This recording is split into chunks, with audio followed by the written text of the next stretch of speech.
இப்போ அரசியலை பொறுத்த வரைக்கும் ராஜீவ் காந்திக்கும் சஞ்சய் காந்திக்கும் மோட்டிவேஷன் பிரச்சனையெல்லாம் வந்துச்சுல்ல, அது மாதிரி இப்போ தமிழக அரசியலுக்குள்ளார மூக்க அழகிரி அவர்களுக்கும் ஸ்டாலின் அவர்களுக்கும் பிரச்சனை வந்த மாதிரி எங்கள் வீட்டுக்குள்ளார ஒரு பாலிட்டிக்ஸ் அப்படிங்கிற ஒரு விஷயத்தை நடத்தி எங்கள் அண்ணன் தம்பிக்குள்ளார ஒரு சண்டையும் பிரச்சனையும் மூட்டி வரதுக்கு பிளான் பண்ணுறாங்க. அதுக்கு பல்வேறு பொம்பளைங்க உடந்தேன்.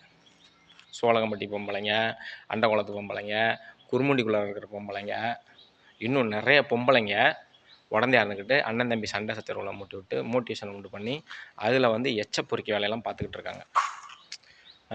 இந்த மாதிரி நிறைய பிரச்சனைகள் தொடர்ந்து நடந்துக்கிட்டு இருக்கு.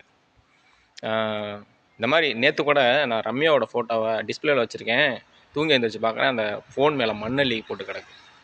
இந்த மாதிரி எச்ச பொறிக்க வேலையெல்லாம் எப்படி தான் நடக்குதுன்னு தெரிய மாட்டேங்குது. அவ்வளோ மாந்திரிக வேலைகள், பித்தலாட்டங்கள்,